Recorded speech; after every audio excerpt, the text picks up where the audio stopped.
Hey, wake up. Who's there? It's me, Mikey Salads. Whoa, Mikey Salads? Yes, that's me. Hey, I actually hear you have really good sources. You must know everything that happens with the Miami Dolphins. Yes, I do. Okay, tell me, what's gonna happen with Xavier Howard? Well, my sources tell me that an Xavier Howard trade is pretty imminent at this point. Got it. I'll tell all my friends. You're stupid. Leave me alone, man. I just woke up when I to heard someone it. called Mikey Come on. Salad. What is going good, Dolphin fans, and welcome to the newest video. Today is the 3.0 game-by-game predictions video for the 2021 Miami Dolphins schedule. So this is my last one of the season before it starts. But I'm gonna be honest, I'm actually pretty fine and comfortable with my 2.0 schedule prediction video. All the teams I said we'd win to and lose to, I'm gonna stick with, to be honest. Like, I actually feel pretty good about that. Is it gonna go exactly as I planned there? No, probably not, but I do think we're probably gonna finish around 11 wins this year and get a wild card spot. That is my overall prediction before anyone watches the rest of this video. But yeah, I just didn't really see any actual need for change. I'm gonna stick with what I said last month. So what are we gonna do for this video?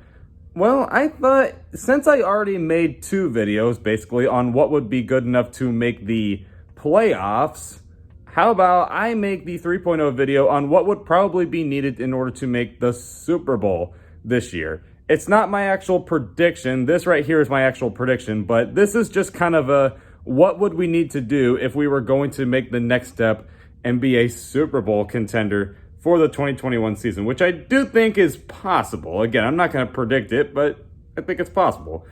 Now, I want to factor in a few things here. I think we would need to compete with the Kansas City Chiefs, who are probably only going to lose about 2 games this year. So we really do got to have at least the second seed, or else it's kind of a bust.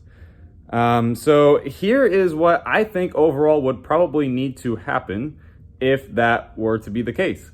So week 1 at New England, obviously, no question here, we'd have to win this game.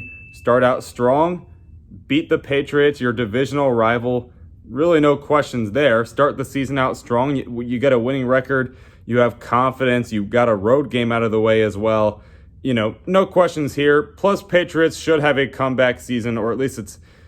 I don't know how I feel about the Patriots, but I guess that's for a different video, perhaps. But yeah, just, they'll be competing for a playoff spot, and it just would be a really important game to win nonetheless. Now, talk about important games. How about week 2 versus the Buffalo Bills? Now, in all my prediction videos, I say that we lose to the Bills because it's just we haven't beaten them yet. Until we've beaten them, it's just kind of like I'll believe it when I see it with the Dolphins against the Bills. But if we're going to make the Super Bowl, obviously you got to beat the Bills at least once. And if you start the season 2-0 with 2 wins being to your divisional rivals, not only does that spark confidence, but it gives you a lead in your division, which I know a wild card team won the Super Bowl last year, but most times it's teams that win their division and they have home field throughout the playoffs, which does really help. So if you can be on top of your division, you're already doing things right. So there you go on that one. Plus, it's the Buffalo Bills, and they are, as much as I don't want to admit it, they are Super Bowl contenders. So if you beat them, that would really help with this team's confidence. Week 3 will be at the Las Vegas Raiders. Beat the Raiders. They're another team that's probably going to be in the mix for the playoffs. I don't think they'll make it, but they'll be in the mix. No question there. You got to beat them. The Indianapolis Colts. We'll see if Carson Wentz plays in this game, but regardless, you do got to beat them, and obviously I think they're also capable enough to beat them. Just no questions there. And check that out. They are 4-0 to start the year. But a true test comes in week 5 against the Tampa Bay Buccaneers, the defending Super Bowl champions. Now, like I said, in a video where this is like strictly on what would the Dolphins need to do in order to be a Super Bowl contender, well, how about you take down the defending Super Bowl champs? I think this is actually not even like impossible. I mean, we're not going very far. In fact, this is the shortest distance we'll ever have to travel, like ever, unless some team moves closer somehow. But, but yeah, we're going quote unquote all the way to Tampa. That is not far at all. It's in the same state, so it's not like that's going to be a problem. And the Dolphins were able to beat the NFC representatives, the 49ers, last year by a pretty large margin. And then usually Super Bowl teams do go through a bit of a hangover at the start of the season. So you could see maybe the Bucs a little bit too fired up and, maybe not paying attention to this incoming Dolphin squad. Plus, the Dolphins do like to give Tom Brady a lot of problems. So honestly, I don't think this is like totally unrealistic or anything. But yeah, that would definitely need to happen. We go ahead and start the year 5-0 and still rolling as we're going to London to play Jacksonville here. No questions there. You got to beat the Jags if you're going to be a Super Bowl team. Then you got to go back home to play the Atlanta Falcons, which, yes, it is official that I'm going to this game. So if anyone wants to meet me or my brother, who also makes content but for the Atlanta Falcons, if you don't know him, it's Rise Up Rundown. All that stuff is in the description down below. But anyway, if anyone wants to meet any of us, make sure you do so. Go to this game. Yeah, anyway, I think you got to beat the Atlanta Falcons, obviously. No disrespect, but they're not coming off the best season ever, and there's still a few questions for them heading into this year, so you got to beat them, obviously. And yeah, they are undefeated up to this point. They are 7-0. How about a start? That's definitely on par with the Chiefs at this point. It has to be. Then week 8, you got to lose to somebody. It's just, I know we've gone undefeated, but it was also way back in the day. Most teams just don't go undefeated, and unfortunately, I'm going to go ahead and call our first loss here at the Buffalo Bills, which is another admittedly great Super Bowl contending team. So, unfortunately, we'll take our first loss here to the Bills. I kind of wish it was to someone else, but, if we're going with the most realistic Super Bowl route possible, we probably won't actually sweep the Bills. Although I do think we could get a win to them. But there's that. We do get our first loss and we are 7-1.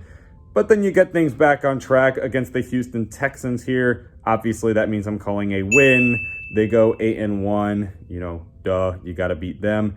Thursday night against the Ravens.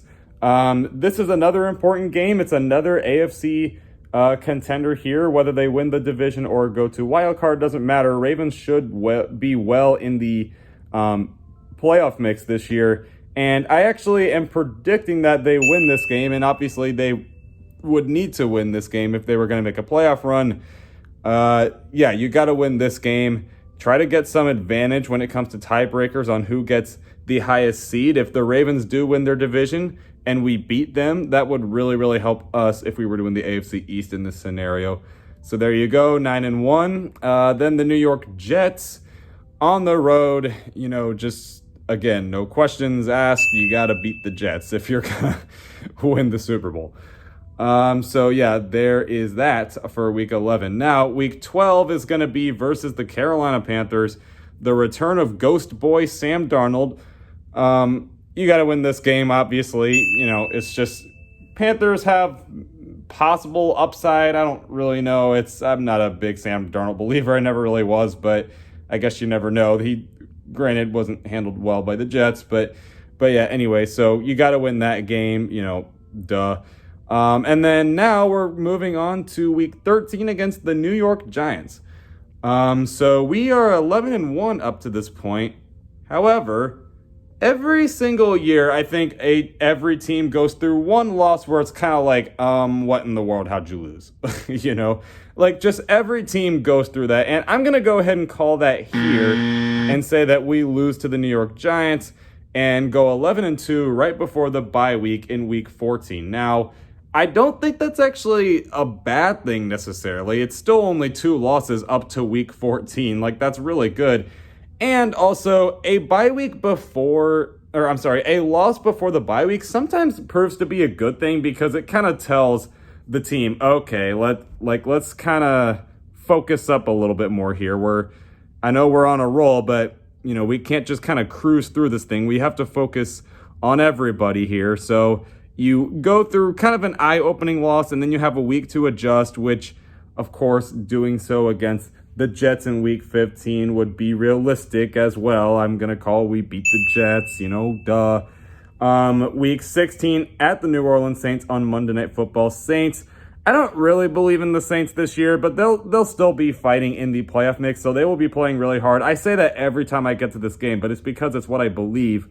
And it's going to be a hard-fought battle, but in this scenario, I would say the Dolphins come out on top and maybe even end the Saints' playoff hopes at that point, and that would put the Dolphins at 13-2. So then another very important game here. The Tennessee Titans on the road in Week 17. Now, unfortunately, we don't play the Chiefs, so there's no way we can get any sort of tiebreaker over them there. We just kind of have to keep up with them record-wise. But the Titans, especially now that Carson Wentz and the Colts are going through some questions right now, Titans should win the division. And this is another game where if you can beat them, you would get a really big advantage in tiebreakers. As in, if you beat the Titans, you obviously get the higher seed. So that would have to happen, and I honestly do think that could happen, and I think that will happen, I guess, at least in this scenario. So there you go. I'm predicting 14-2 by Week 17, and then finally Week 18 versus the New England Patriots. The division is clinched at this point.